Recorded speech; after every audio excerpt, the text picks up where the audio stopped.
ವೀಕ್ಷಕರೇ, ನಮ್ಮೊತ್ತಿಗೆ ಇವತ್ತು ವಿಶೇಷ ಗೆಸ್ಟ್ ಇದ್ದಾರೆ. ವತ್ಸಲ ಜನಸೇವಾ ಕೇಂದ್ರ ತಿತಿಮತಿಯಲ್ಲಿ ಪ್ರಾರಂಭ ಆಗಿದೆ. ಇದರ ಪ್ರಮುಖರಾದಂಥ ಇಂಜಿನಿಯರ್ ನಮ್ಮೊಟ್ಟಿಗೆ ಒಂದಷ್ಟು ವಿಚಾರಗಳನ್ನು ವಿನಿಮಯ ಮಾಡ್ತಾರೆ. ಈ ಕಾರ್ಯಕ್ರಮವನ್ನು ಮೊದಲ ಬಾರಿಗೆ ಕೊಡಗಿನಲ್ಲಿ ಆರಂಭ ಮಾಡಲಿಕ್ಕೆ, ಅದು ವಿಶೇಷವಾಗಿ ಗ್ರಾಮೀಣ ಭಾಗವಾದಂಥ ತಿತಿಮತಿಯಲ್ಲಿ ಆರಂಭ ಮಾಡಲಿಕ್ಕೆ ಎಲ್ಲ ವ್ಯವಸ್ಥೆಗಳನ್ನು ಆರಂಭಿಸಿದ್ದಾರೆ. ಮೇಡಮ್, ಕಾರ್ಯಕ್ರಮಕ್ಕೆ ನಿಮಗೆ ಸ್ವಾಗತ ಮಾಡ್ತಾ ಇದ್ವಿ. ಮೇಡಮ್, ಈ ಒಂದು ವತ್ಸಲ ಜನಸೇವಾ ಕೇಂದ್ರ ಆವಾಜ್ ಮನೆಗಳು ಕೊಡಗು ಜಿಲ್ಲೆಯಲ್ಲಿ ಫಸ್ಟ್ ಟೈಮ್ನ ಇಂಟ್ರಡಕ್ಷನ್ ಮಾಡೋಕ್ಕೆ ಬಂದಿದ್ದೀರಿ. ಮೇಡಮ್, ತಮ್ಮ ಪರಿಚಯನ ಹೇಳ್ಕೊಡ್ಬೋದಾಗ್ತದೆ? ನನ್ನ ಹೆಸರು ಅಕ್ಷತಾ ಅಂತೇಳಿ. ನಾನಿಲ್ಲಿ ಇಂಜಿನಿಯರಿಂಗ್ ಹೆಡ್ ಆಗಿ ವರ್ಕ್ ಮಾಡ್ತಾ ಇದ್ದೇನೆ. ಅಂದರೆ ಇಂಜಿನಿಯರಿಂಗ್ ಸೆಕ್ಷನ್ಸ್ನ ಎಲ್ಲ ಕಾರ್ಯಗಳು ನೋಡಬೇಕಾಗಿ. ಓಕೆ. ಇಲ್ಲಿ 5 ಲಕ್ಷದ ಮನೆ ತೆಗಿಲಿಕ್ಕೆ ಅಂದರೆ ಸ್ಟಾರ್ಟಿಂಗ್ ಈಗ ನಿಮ್ಮ ಕೈಯಲ್ಲಿ ಒಂದು ಈಗ ನಾವು ಪ್ರಧಾನ ಮಂತ್ರಿ ಯೋಜನೆ, ಆವಾಸ್ ಯೋಜನೆ, ಅವರು ತುಂಬ ಫಂಡ್ ನಮಗೆ ಪ್ರೊವೈಡ್ ಮಾಡ್ತಾ ಇದ್ದಾರೆ. ಲೈಕ್ ಸೆಂಟ್ರಲ್ ಗೌರ್ಮೆಂಟಿಂದ ಪಾಪದ ಜನರಿಗೆ ಬಡವರಿಗೆಲ್ಲ ಕೊಡ್ತಾರೆ, 5 ಲಕ್ಷ ಪ್ರೊವೈಡ್ ಮಾಡ್ತಾ ಇದ್ದಾರೆ. ಅವಾಗ ನಮ್ಮ ಜನರಿಗೆ ಅದು ಗೊತ್ತಿಲ್ಲ, ಜೊತೆಗೆ ಅದು ಕನ್ಸ್ಟ್ರಕ್ಷನ್ ಮಾಡ್ಲಿಕ್ಕೂ ಗೊತ್ತಿಲ್ಲ ಹೇಗೆ ಮಾಡಬೇಕು, ಹೇಗೆ ಫಂಡ್ ಸಿಗ್ತದೆ. ಅದಕ್ಕೋಸ್ಕರ ಜನಸೇವಾ ಕೇಂದ್ರ ಅಂದ್ರೆ ಈ ತರದ ಯೋಜನೆಗಳನ್ನ ನೀವು ಅವರಿಗೆ ಇನ್ನಷ್ಟು ಹತ್ರ ಮಾಡಿ ಕೊಡ್ತಾ ಇದ್ದಾರೆ. ಮೇಡಮ್, ತಾವೀಗ ಒಂದು ಮನೆ ಮಂಜೂರಾದ್ರೆ, ಒಂದು ಫಲಾನುಭವಿ ಮಂಜೂರಾದ್ರೆ, ಅವರ ಸ್ಥಳಕ್ಕೆ ಹೋಗಿ ಈ ಒಂದು ಪ್ರಾಜೆಕ್ಟ್ ಅಲ್ಲಿ ಬರತಕ್ಕಂಥದನ್ನ ನಿರ್ಮಾಣ ಮಾಡಿ ಕೊಡ್ತೀರಾ? ಅವ್ರಿಗೆ ಹಣ ಸ್ಯಾಂಕ್ಷನ್ ಆಯ್ತು ಅಂತ ಅನ್ಕೊಳ್ಳಿ. ಅವಾಗ ಪ್ರಾಜೆಕ್ಟ್ ಅಲ್ಲಿ ನಮಗೆ ಒಂದು ಇಷ್ಟು ಸ್ಕ್ವೇರ್ ಫೀಟ್ ಅಲ್ಲಿ ಮನೆ ಬೇಕು ಅಂತ ಅವ್ರು ಹೇಳಿದಾಗ ಲಿಮಿಟೇಷನ್ಸ್ ಇದೆ ನಮಗೆ. ಅವಾಗ ಆ 5 lakh ಅಲ್ಲಿ ನಮಗೆ ಎಷ್ಟು ಸಾಧ್ಯ ಆಗ್ತದೋ ಅಷ್ಟು ಮಟ್ಟಿಗೆ ನಾವು ತೆಗೆದುಕೊಡ್ತೇವೆ. ಈಗ ಕೆಲವರು ಬಂದು ನಂಗೆ 1 ಬೆಡ್ರೂಮ್ ಸಾಲದು, 2 ಬೆಡ್ರೂಮ್ ಬೇಕು ಅಂತ ಹೇಳಿದ್ರೆ ಜಾಸ್ತಿ ಆಗ್ತದೆ. ಈಗ 5 ಲಕ್ಷ ಅಂತ ಹೇಳಿದ್ರೆ ನಮಗೊಂದು ಲಿಮಿಟೇಷನ್ ಇದೆ. ಆ ಲಿಮಿಟೇಷನ್ ಒಳಗೆ ಒಂದು ಒಳ್ಳೆ ಮನೆ ಕಟ್ಟಿ ಕೊಡ್ತೇವೆ. ಮೇಡಮ್, ಅದಲ್ಲದೆ ಯಾವ್ಯಾವ ಹಂತದಲ್ಲಿ ತಾವು ಈ ಒಂದು ಆವಾಸ್ ಮನೆಗಳನ್ನ ನಿರ್ಮಾಣ ಮಾಡಲಿಕ್ಕೆ ಅಥವಾ ಬೇರೆ ಬೇರೆ ಮನೆಗಳ ನಿರ್ಮಾಣಕ್ಕೆ? ಈಗ ಕೆಲವರು ಹೇಳ್ತಾರೆ ನನಗೆ ಫಸ್ಟ್ ಫ್ಲೋರ್ ಬೇಕು. ಆಗ ಫಸ್ಟ್ ಫ್ಲೋರ್ ಅದರ ಡಿಸೈಡ್. ಫಸ್ಟ್ ಸ್ಟೇಜ್ ಅಂದರೆ ಹೋಗಿ ಸೈಟ್ ವಿಸಿಟ್ ಮಾಡ್ತೇವೆ, ಹೇಗೆ ಇದೆ ಅಲ್ಲಿ ಏನೆಲ್ಲ ಮಾಡ್ಲಿಕ್ಕೆ ಆಗ್ತದೆ, ಆ ಥರದ್ದೆಲ್ಲ ನಾವು ನೋಡ್ತೇವೆ. ತಾವೆಲ್ಲ ನೋಡ್ತೀರಿ? ಎಲ್ಲ ನೋಡ್ತೇವೆ. ಮೇಡಮ್, ಈಗ ಒಂದು ಫಲಾನುಭವಿಗೆ ಮನೆ ಮಂಜೂರಾತಿ ಆದಾಗ ಅವ್ರ ಜೊತೆಗೇನೆ ನಿಂತು ಇದನ್ನ ಪೂರ್ಣಗೊಳಿಸಲಿಕ್ಕೆ ಸಹಕಾರ ಕೊಡ್ತೀರಾ ಅವರಿಗೆ? ಖಂಡಿತವಾಗ್ಲೂ. ಅಂದ್ರೆ ಎಲ್ಲ ಸ್ಟೇಜಲ್ಲೂ ನಾವು ಇರ್ತೇವೆ. ಫೌಂಡೇಶನ್ ತೆಗೆಯುವಾಗ ಅಂದ್ರೆ ಪ್ಲಾನ್ ಇಂದ ಹಿಡಿದು ಸ್ಟಾರ್ಟಿಂಗ್ ಸ್ಟೆಪ್ ನಾವು ಸೈಟ್ ವಿಸಿಟ್ ಮಾಡ್ತೇವೆ. ಸೈಟ್ ವಿಸಿಟ್ ಹೋಗ್ತೇವೆ, ಅಲ್ಲಿಯ ಜಾಗ ಹೇಗೆ ಪ್ಲಾನ್ ಮಾಡ್ಬೋದು, ಅವರಿಗೆ ಎಂತೆಲ್ಲ ಬೇಕು, ಅನುಕೂಲತೆ ಏನೆಲ್ಲ ಬೇಕು. ಈಗ ಅವರು ಕಸ್ಟಮರ್ ಹೇಳ್ತಾರೆ ನನಗೆ 2 ಬೆಡ್ರೂಮ್ ಬೇಕು, 1 ಬೆಡ್ರೂಮ್ ಬೇಕು, 3 ಬೇಕು. ಹಾಗೆ ಅದಕ್ಕೆ ಸರಿಯಾದಂತ ಬಜೆಟ್ ಅಲ್ಲಿ ಅವರ ಬಜೆಟ್ಗೆ ಅನುಸರಿಸಿ ನಾವು ಪ್ಲಾನ್ ಮಾಡ್ತೇವೆ. ಪ್ಲಾನ್ ಮಾಡಿ ನೆಕ್ಸ್ಟ್ ಸ್ಟೇಜ್ ಹಾಗೆ ಒಂದೊಂದು ಸ್ಟೇಜ್ ಅಲ್ಲಿ ಕನ್ಸ್ಟ್ರಕ್ಷನ್ ಆರಂಭ ಮಾಡಿ. ಅದರ ಜೊತೆ ಈಗ ಕೆಲವರಿಗೆ 5 ಲಕ್ಷ ಮಾತ್ರ ಸಿಗ್ತಾ ಉಂಟು, ಹೆಚ್ಚಿನ ಹಣ ಬೇಕು. ಅವಾಗ ಬ್ಯಾಂಕ್ ಕೂಡ ನಮಗೆ ಸಪೋರ್ಟ್ ಇದೆ. ಅಂದ್ರೆ ಬ್ಯಾಂಕ್ ಲೋನ್ ಪ್ರೊವೈಡ್ ಮಾಡ್ತಾರೆ. ಅದಕ್ಕೂ ನೀವು ಸಹಕಾರ ಕೊಡ್ತೀರಾ? ಅದಕ್ಕೂ ನಾವು ಸಪೋರ್ಟ್ ಮಾಡ್ತಾ ಇದ್ದೇವೆ. ಮೇಡಮ್, ಈ ಹಿಂದೆ ತಾವು ಎಲ್ಲಿ ಕಾರ್ಯನಿರ್ವಹಿಸಿದ್ರಿ? ಇದನ್ನ ಮುಂಚೆ ನಾವು ಫಸ್ಟ್ ಸ್ಟಾರ್ಟ್ ಮಾಡಿದ್ದು ತಲಶೇರಿ, ಕಣ್ಣೂರಲ್ಲಿ. ಓಕೆ. ಅದು ಒಳ್ಳೆ ರೀತಿಯಲ್ಲಿ ನಿಮಗೆ ಇಂಪ್ಯಾಕ್ಟ್ ಆಗಿದೆ. ಈಗ ತುಂಬಾ ಸೈಟ್ ಅಲ್ಲಿ ಆಲ್ಮೋಸ್ಟ್ ಒಂದು 200 ಸೈಟ್ ಈಗ ಆನ್ಗೋಯಿಂಗ್ ಆಗ್ತಾ ಇದೆ, ರನ್ನಿಂಗ್ ಅಲ್ಲಿ ಇದೆ. ಅದು ಡಿಫ್ರೆಂಟ್ ಟೈಪ್ ಅಲ್ಲಿ, ಒಬ್ಬೊಬ್ಬರಿಗೆ ಒಂದೊಂದು ಟೈಪ್ ಅಲ್ಲಿ. ಕೊಡಗಲ್ಲಿ ಫಸ್ಟ್ ಟೈಮ್ ತಿತಿಮತಿ ಭಾಗ, ಒಂದು ಗ್ರಾಮೀಣ ಭಾಗಕ್ಕೆ ಬಂದಿದ್ದೀರಿ.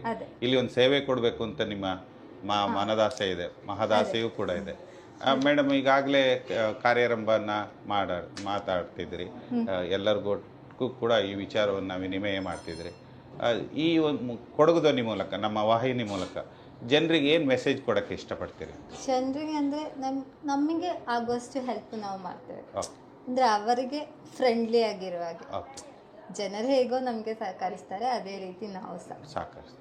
ಮೇಡಮ್, ತಮ್ಮ ಕಚೇರಿ ಬೆಳಗ್ಗೆಯಿಂದ ಸಂಜೆವರೆಗೆ ಯಾವ ಟೈಮಲ್ಲಿ ಬರ್ತದೆ? ಯಾವಾಗಾದರೂ ರಜಾ ದಿನ ಅಂತ ಹೇಳಿದ್ರೆ ಈಗ ಆನ್ಲೈನ್ ಸರ್ವಿಸ್ ಅಂದರೆ ಒಂದು ಟೈಮ್ 9:30 to 5:30. ಈಗ ಲೇಡೀಸ್ ವರ್ಕ್ ಮಾಡ್ತಾ ಇರ್ತಾರೆ, ಅವರಿಗೊಂದು ಲಿಮಿಟೇಷನ್ಸ್ ಇದೆ ಅಲ್ಲ, ಆ ಟೈಮ್ ಅದ್ರಲ್ಲಿ ಈ ನಿಮ್ಮ ತಿತಿಮತಿ ಕಚೇರಿಗೆ ಬಂದು ಅವರು ಭೇಟಿ ಮಾಡ್ಬೋದು. ಏನಾದ್ರು ಸಂಶಯ ಇದ್ರೆ ಕೇಳ್ಬೋದು. ಕೇಳ್ಬೋದು. ಈಗ ಮತ್ತೆ ಜನಸೇವಾ ಕೇಂದ್ರ ಅಂತ ಹೇಳಿದ್ರೆ ಇವಾಗ ಕೊರೆ ಕಾರ್ಡ್ಸ್ ಎಲ್ಲ ಇದೆ. ಈ ಶ್ರಮ್ ಕಾರ್ಡ್ ಇದೆ, ಪ್ರಧಾನ ಮಂತ್ರಿ ಇಂದು ಆರೋಗ್ಯ ಕಾರ್ಡ್ ಇದೆ. ಎಲ್ಲ ಸೇವೆ ಇಲ್ಲಿ ಎಲ್ಲ ಸೇವೆಗಳು ಕೊಡ್ತಾರೆ. ಕೆಲವರಿಗೆ ಗೊತ್ತಿಲ್ಲ ಎಂತ ಇದೆ, ಇಲ್ಲಿ ಏನಿದೆ ಎಂತ ಇದೆ ಅಂತ ಗೊತ್ತಿಲ್ಲ. ಈಗ ಕೆಲವರಿಗೆ ಎಕ್ಸಾಮ್ ಅಪ್ಲಿಕೇಶನ್ ಬೇಕು ಮಕ್ಕಳಿಗೆ, ಗೊತ್ತಾಗಲ್ಲ, ಅದು ಇಲ್ಲಿ ಕೊಡ್ತೇವೆ. ಬರೀ ಮನೆ ನಿವೇಶನಗಳಲ್ಲ, ಮನೆ ಮಾತ್ರ ಅಲ್ಲ, ಜನಸೇವಾ ಕೇಂದ್ರ ಎಲ್ಲ ಸೇವೆ ಕೂಡ ಇಲ್ಲಿ ಆನ್ಲೈನ್ ಸೇವೆಗಳು ನಿಮ್ಮಲ್ಲಿ ಸದಾ ಲಭ್ಯ ಇದೆ. ಈಗ ಕರೆಂಟ್ ಬಿಲ್ ಕಟ್ಟಬೇಕು, ಎಲ್ಲಾರು ಎಲೆಕ್ಟ್ರಿಸಿಟಿ ಕೆಸಿಬಿಗೆ ಹೋಗಿ ಕಟ್ಟಬೇಕು ಅಂತ ಏನಿಲ್ಲ. ಆನ್ಲೈನ್ ಅಲ್ಲಿ ಈಗ ಕಟ್ಲಿಕ್ಕೆ ಆಗ್ತದೆ, ಎಲ್ಲ ಈಗ ಆನ್ಲೈನ್ ಆಯ್ತು. ಇಲ್ಲಿ ಬಂದ್ರು ಅದಕ್ಕೆ ಅವಕಾಶ ಇದೆ. ಇಲ್ಲಿ ಬಂದ್ರು ಅದಕ್ಕೆ ಅವಕಾಶ ಇದೆ. ಮೇಡಮ್, ತಾವು ಈ ವಿಶೇಷವಾಗಿ ಮನೆ ಕಟ್ಟಲಿಕ್ಕೆ ಒಂದು ವಿಶೇಷವಾದಂಥ ಹೆಚ್ಚಿನ ಕಾಳಜಿಯನ್ನು ವಹಿಸ್ತಿದ್ರೆ ಈ ಒಂದು ಪ್ರಾಜೆಕ್ಟ್ ಅಲ್ಲಿ? ಎರಡು ಕೂಡ ಜನರಿಗೆ ಏನು ಆಗ್ತದೆ, ನಮ್ಮಿಂದ ಏನಾಗ್ತದೋ ಆ ರೀತಿ. ತಾವು ಖುದ್ದಾಗಿ ಇದು ಸೈಟ್ ವಿಸಿಟ್ ಮಾಡೋದು, ಫಲಾನುಭವಿ ಜೊತೆ ನಮಗೆ ನಾನು ಮಾತ್ರ ಅಲ್ಲ, ನಾನು ಮೇನ್ ಇಂಜಿನಿಯರಿಂಗ್, ನಿಮ್ಮ ಟೀಮ್ಸ್ ಇದೆ. ಲೈಕ್ ಸೈಟ್ ಇಂಜಿನಿಯರ್ ಇದ್ದಾರೆ, ಸೂಪರ್ವೈಸರ್ಸ್ ಇದ್ದಾರೆ, ಡ್ರಾಫ್ಟ್ಸ್ಮನ್ಸ್ ಇದ್ದಾರೆ. ಎಲ್ಲರೂ ಸೈಟ್ ವಿಸಿಟ್ ಮಾಡ್ತಾರೆ. ಒಬ್ಬೊಬ್ರು ಒಂದೊಂದು ಸೆಕ್ಷನ್ ಅಲ್ಲಿ ಕೆಲಸ ಮಾಡ್ತಾ ಇರ್ತಾರೆ. ಮೇಡಮ್, ಒಂದು ಪ್ರಾಜೆಕ್ಟ್ನ ತಗೊಂಡಾಗ ಅವರಿಗೆ ಸಾಲ ಮಂಜೂರಾತಿ ಬ್ಯಾಂಕಿಂದ, ಈ ಒಂದು ಆವಾಸ್ ಯೋಜನೆಯಲ್ಲಿ ಹಣ ಮಂಜೂರಾದರೆ ಒಂದು ಪ್ರಾಜೆಕ್ಟ್ ಎಷ್ಟು ಸಮಯದಲ್ಲಿ ತಾವು ಮುಗಿಸ್ತೀರಾ ಮೇಡಮ್? ಈಗ ನಮಗೆ ಬಜೆಟ್ ಕರೆಕ್ಟ್ ಇದ್ರೆ 6 months ಅಲ್ಲಿ ನಮಗೆ ಕಟ್ಟಿ ಕೊಡುವ. 6 months ಬೇಕಂತಲ್ಲ, ಅದರೊಳಗಡೆನೆ ಆಗುತ್ತೆ. 3-4 months ಅಲ್ಲಿ ನಮಗೆ ಬಜೆಟ್ ಕರೆಕ್ಟ್ ಆಗಿ ನಿಮಗೆ ಫ್ಲೋ ಆದ್ರೆ ಈಗ ಅವರ ಕೈಯಲ್ಲಿ ಬಜೆಟ್ ಇಲ್ಲ, ಆಗ ನಾವು ಸ್ಟಕ್ ಆಗ್ತೇವೆ, ಅವರು ಸ್ಟಕ್ ಆಗ್ತಾರೆ. ಹಂತವಾಗಿ ಮಾಡಬೇಕಾಗುತ್ತೆ. ಒಟ್ಟಾಗಿ ಒಂದು 6 ತಿಂಗಳೊಳಗೆ ತಮ್ಮ ಅವ್ರಿಗೆ ಮನೆ, ಅವ್ರ ಏನು ಕನಸಿನ ಮನೆ ಇದೆ ಅದು ಸಾಕಾರ ಆಗ್ತದೆ.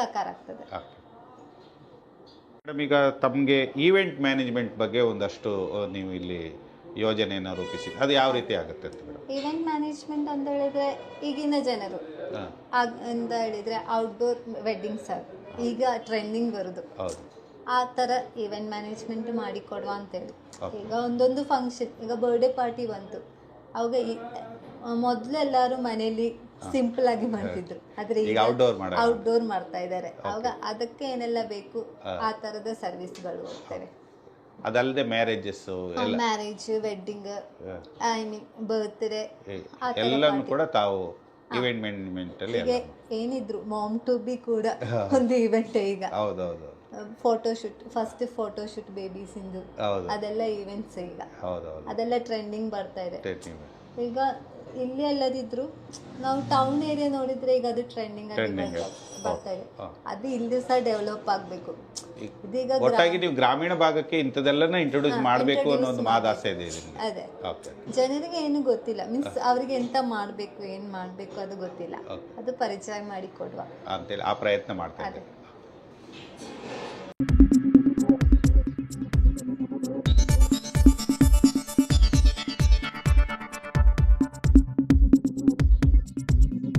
ನಾನು ನಿಮ್ಮ ಜಗದೀಶ್, ಕೊಡಗು ಧ್ವನಿ ಡಿಜಿಟಲ್ ಮೀಡಿಯಾದಿಂದ.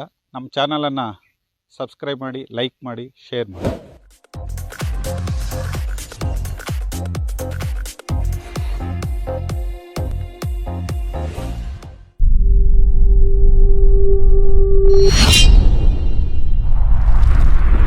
ಕೊಡಗು ಧ್ವನಿ ಡಿಜಿಟಲ್ ಮೀಡಿಯಾ, ಇದು ಕೊಡಗಿನ ನಂಬರ್ 1 ಯೂಟ್ಯೂಬ್ ಚಾನಲ್.